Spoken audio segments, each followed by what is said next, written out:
What if I told you that fear isn't the enemy? It's a signal. The real secret to success is not avoiding fear, but feeling it and doing it anyway. Welcome to Summarize, where every great book is transformed into powerful, clear, and easy-to-digest audio summaries. Save time, learn faster, and upgrade your mind, one book at a time. This is Summarize, Wisdom Made Simple. Feel the Fear and Do It Anyway, book by Susan Jeffers. Feel the Fear and Do It Anyway is one of the most influential self-help books of all time. Published in 1987, Susan Jeffers' work addresses a central truth of human experience. Fear is unavoidable, but it does not have to control your life. In fact, the book's core thesis is simple yet powerful. You can feel fear and act anyway.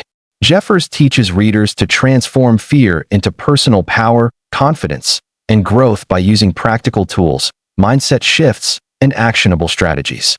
This summary explores the book's insights in depth, including Jeffers' explanations of fear, her models for understanding and overcoming it, and practical steps for applying these lessons in daily life. 1. Understanding fear. Jeffers opens the book by challenging the common misconception that fear is a sign of weakness or failure. She argues that fear is a universal, natural emotion, experienced by everyone at some point. It manifests in various forms, including fear of the unknown, anxiety about uncertain outcomes, fear of failure, worrying about not succeeding or being judged, fear of rejection, concern about social disapproval or abandonment, fear of decision-making, paralysis when faced with choices. Jeffers emphasizes that fear is not the enemy. The real problem arises when people allow fear to dictate their actions or prevent them from moving forward. She asserts that the only way to truly reduce fear is through action, by confronting it rather than avoiding it. 2. The 5 truths about fear. A central part of Jeffers' framework is her explanation of 5 truths about fear. Fear never completely disappears. As humans grow and try new experiences, fear naturally arises. There is no permanent, fearless state. Action is the antidote to fear. Doing what frightens you, even in small steps, reduces the power of fear. Feeling better comes after action, not before. Confidence is built by acting despite fear, not by waiting to feel ready. Everyone experiences fear. Fear is a shared human condition. Realizing this reduces feelings of isolation. Avoidance is more frightening than action. Avoiding fear may provide temporary relief, but it results in long-term paralysis and a sense of helplessness.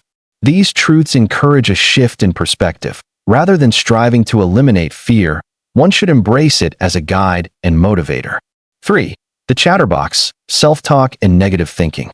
Jeffers introduces the concept of the chatterbox, the internal voice that perpetuates fear. This voice often expresses self-doubt and negative predictions, including, "I can't handle this. I'm going to fail. I'm not ready." She stresses that the chatterbox is not reality, but a distortion shaped by past experiences, insecurities, and societal conditioning. Managing fear begins with observing and challenging negative self-talk. Jeffers suggests replacing it with empowering statements like, "I may feel fear, but I can handle whatever happens. I am capable of learning and adapting." This process is not about ignoring fear, but transforming the internal dialogue to one that supports action and growth. 4. Paint-to-Power Model. One of Jeffers' most practical tools is the Paint-to-Power Model, which visualizes the transition from fear and helplessness to empowerment. She explains that inaction keeps people stuck in fear, creating a cycle of pain. By taking even small steps toward desired outcomes, individuals gain confidence and mastery. The Paint-to-Power Model involves identifying fears that hold you back, taking deliberate, incremental steps toward action, recognizing and celebrating progress, however small, reinforcing the belief that challenges are opportunities for growth. Jeffers emphasizes that every action builds experience, which in turn builds trust in one's own abilities. This model provides a roadmap for turning fear into a source of personal power. 5. Expanding the comfort zone. Jeffers highlights that humans naturally cling to comfort zones, avoiding uncertainty to minimize fear. However, growth and confidence are only achieved outside these zones. She advises a gradual approach. Take small risks consistently. This might mean speaking up in a meeting, initiating a conversation, or trying a new activity. Celebrate incremental victories. Each action reinforces the belief that you can handle fear. Gradually increase the scope of challenges. Over time, you expand your comfort zone and reduce the intensity of fear. Through this approach, Jeffers demonstrates that confidence is not innate, but developed through repeated action. 6. The no-lose decision model. Fear often arises from decision-making, with people worrying about choosing incorrectly. Jeffers introduces the no-lose decision model. Recognize that there is no perfect decision. All choices offer opportunities for learning. Focus on what you can gain rather than what you might lose. Make the best choice with available information and move forward. Accept that mistakes are part of growth and can be reframed as learning experiences. This model alleviates the paralysis of indecision and encourages action, reinforcing the principle that doing something, even imperfectly, is better than doing nothing. 7. Taking responsibility. Jeffers stresses that fear diminishes when individuals take responsibility for their lives. Responsibility does not mean self-blame, but acknowledging that you have the power to choose your responses. You can shape your life through your thoughts, decisions, and actions. External circumstances are not excuses for inaction. By embracing responsibility, individuals move from victimhood to empowerment, gaining control over their fear and life direction. 8. Saying yes to life. A key principle in Jeffers' philosophy is saying yes to life. Accept experiences rather than resist them. Treat challenges as opportunities for growth. Embrace uncertainty as a natural part of life. She argues that resistance amplifies fear, while acceptance fosters resilience and confidence. Saying yes is not passive. It is an active commitment to action despite fear. 9. The whole life grid. In part 2 of the book, Jeffers introduces the concept of the whole life grid. Many people experience fear and anxiety because they concentrate all their energy on a single area of life, such as their career or relationships. This creates imbalances, leading to feelings of helplessness and inadequacy when challenges arise in that one domain. The whole life grid encourages individuals to evaluate multiple areas of life, including career or work, family and relationships, health and well-being, personal growth and education, social life and friendships, contribution to others and the community. By nurturing multiple areas simultaneously, people reduce the fear tied to failure in any single domain. For example, a career setback does not define your entire life if you have strong relationships, hobbies, and personal development to rely on. This approach fosters resilience, as life's challenges become distributed rather than concentrated, making fear more manageable. Jeffers also suggests tracking progress in each area. This simple act of self-reflection creates awareness and empowerment, helping people take deliberate action rather than reacting passively to circumstances. 10. Affirmations and visualization. Jeffers emphasizes the power of affirmations and visualization as tools for managing fear. These techniques work by retraining the subconscious mind, which often amplifies negative thinking and fear responses. Affirmations. Affirmations are positive statements in the present tense that reinforce self-confidence and reduce fear. Examples include, I am capable of handling any challenge. I trust myself to make the best decisions. I can feel fear and still move forward. By repeating these affirmations daily, people reprogram limiting beliefs, replacing self-doubt with self-trust. Jeffers stresses that consistency is key. The more frequently affirmations are used, the more effectively they counter the chatterbox, the negative inner voice introduced in Part 1. Visualization. Visualization involves mentally rehearsing desired outcomes. Jeffers encourages readers to imagine themselves successfully confronting fearful situations. This mental practice reduces anxiety when the real situation arises, builds a sense of preparedness and confidence, strengthens the belief that challenges can be overcome. Jeffers notes that combining affirmations with visualization produces a synergistic effect, enabling individuals to shift their mindset from fear-based thinking to action-based thinking. 11. The power of giving. A unique aspect of Jeffers' philosophy is the transformative power of giving. Fear often stems from a sense of scarcity, believing we do not have enough resources, love, or opportunities.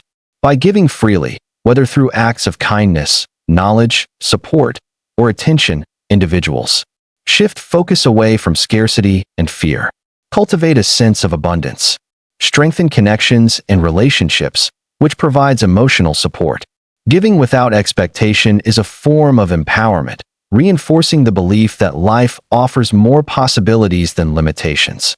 Jeffers stresses that even small gestures of giving can diminish fear and enhance confidence, creating a virtuous cycle of positive action. 12. Connecting with your higher self. Jeffers introduces the idea of connecting with one's higher self, which represents inner wisdom, intuition, and calmness beyond fear. Fear often clouds judgment and leads to impulsive or avoidant behavior. By tuning into the higher self, individuals can access guidance for making decisions, emotional clarity in stressful situations, a sense of purpose and meaning.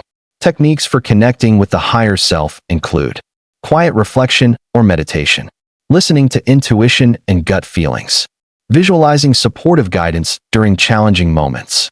Jeffers asserts that fear diminishes when we trust this internal wisdom, as it reinforces the belief that we are capable of handling life's challenges. 13. Patience and persistence.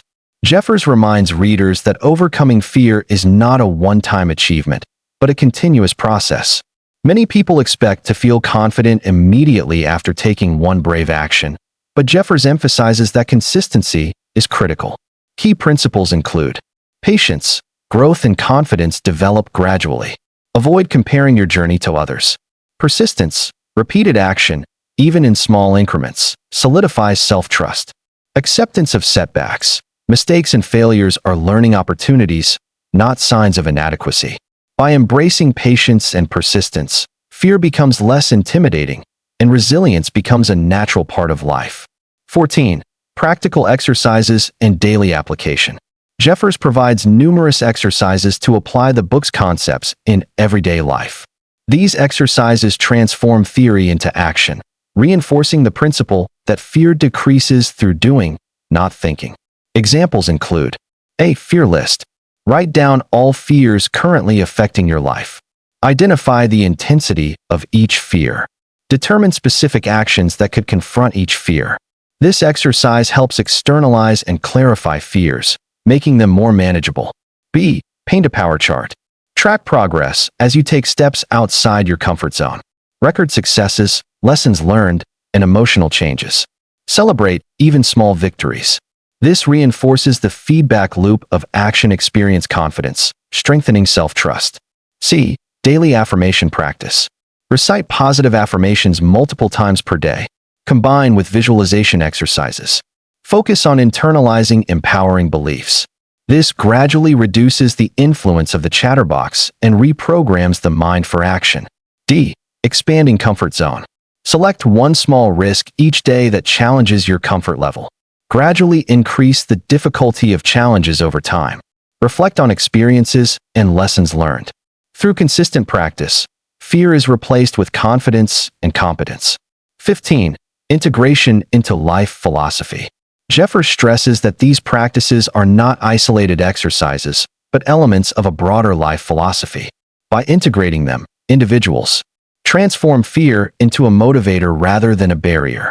Build resilience, confidence, and self-reliance. Develop a mindset oriented toward growth and action. Learn to embrace challenges and uncertainties as opportunities. The overall message is clear. Fear is inevitable, but it does not have to limit your potential or choices. Through awareness, action, and mindset shifts, you can live a richer, more empowered life. 16. Real-life examples and case studies. One of the strengths of Jeffers' book is her use of real-life examples to illustrate how fear manifests and how people can overcome it. These stories serve to normalize fear and show practical ways to confront it. Example 1. Career transitions. Jeffers describes individuals who feel trapped in unsatisfying jobs, but fear leaving because of uncertainty. Common thoughts include, what if I can't find another job? I'm not qualified for anything else. By applying her principles, individuals can identify fears explicitly, fear list. Take small, manageable steps toward change, networking, skill building. Reframe failure as learning. trust in their ability to handle challenges. Through this approach, fear becomes a guide rather than a barrier, helping individuals make proactive decisions instead of staying stagnant. Example 2. Public speaking. Public speaking is one of the most common sources of fear. Jeffers shows that by acknowledging fear and acting anyway, people gradually build confidence. Key steps include preparing thoroughly, visualizing success before speaking, using affirmations such as, "I can handle this," practicing regularly. Even small victories, like speaking in a small group, expand the comfort zone, creating a snowball effect for confidence in larger audiences. Example 3. Personal relationships. Fear also affects interpersonal relationships. People often avoid intimacy or confrontation because of fear of rejection or conflict.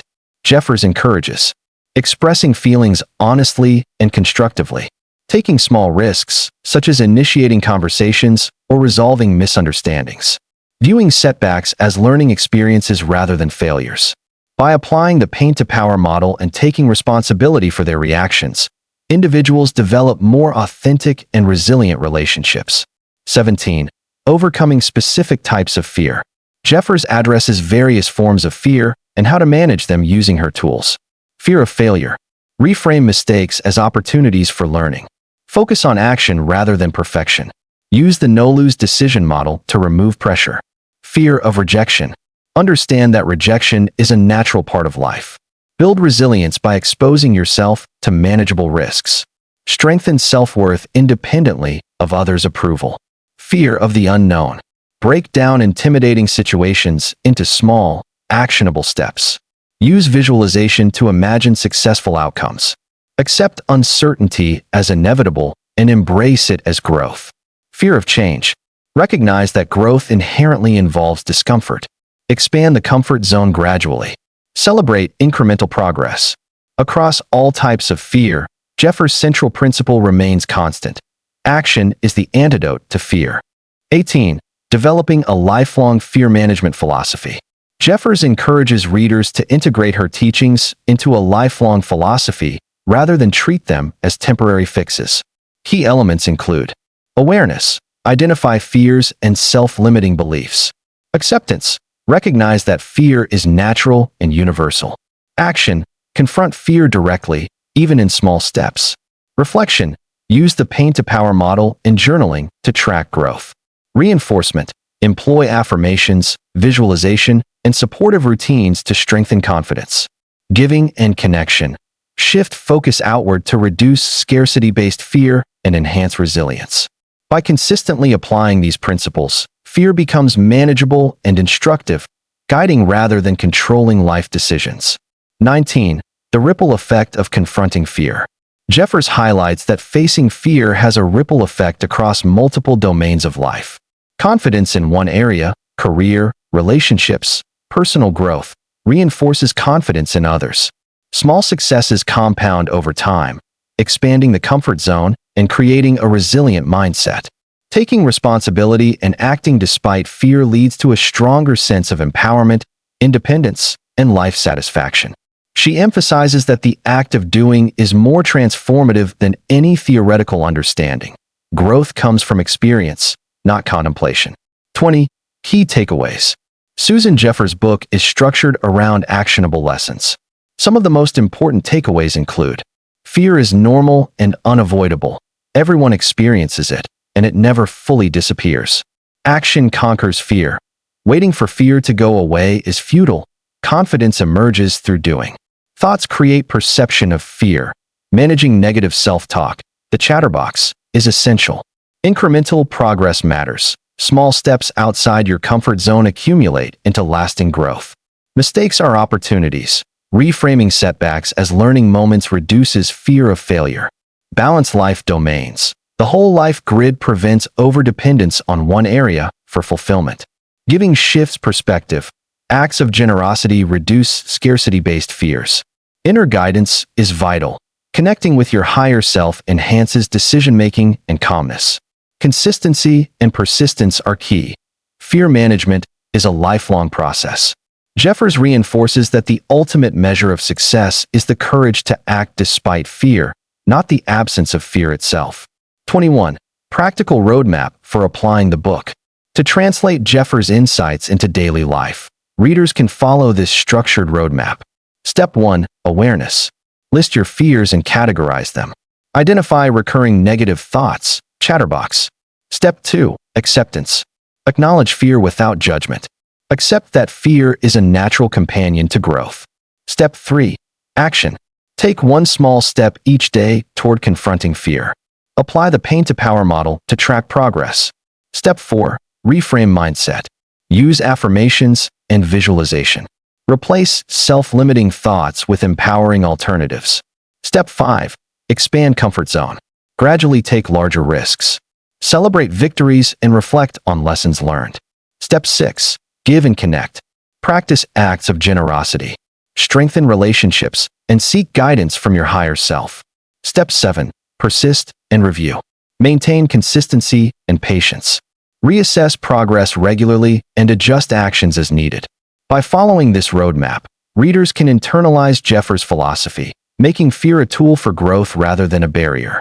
Feel the fear and do it anyway teaches that fear is not a weakness, but a signal of growth. Susan Jeffers provides a practical, step-by-step framework for confronting fear, building confidence, and creating a fulfilling life. The book's lasting impact comes from its action-oriented philosophy. Feel fear without letting it stop you. Take responsibility for your choices. Act consistently and deliberately. Use fear as a catalyst for growth. Jeffers empowers readers to move from paralysis to action, from self-doubt to self-trust, and from fear to empowerment. By practicing her tools, affirmations, visualization, pain to power, expanding comfort zones, the whole life grid, and giving, anyone can live boldly despite fear. Her message resonates because it is practical, relatable, and universal. Fear is inevitable, but courage is a choice, and by choosing action, readers can transform their lives profoundly. You just listened to Summarize. If you enjoyed this summary, support the channel by liking and subscribing. It helps the knowledge reach more people.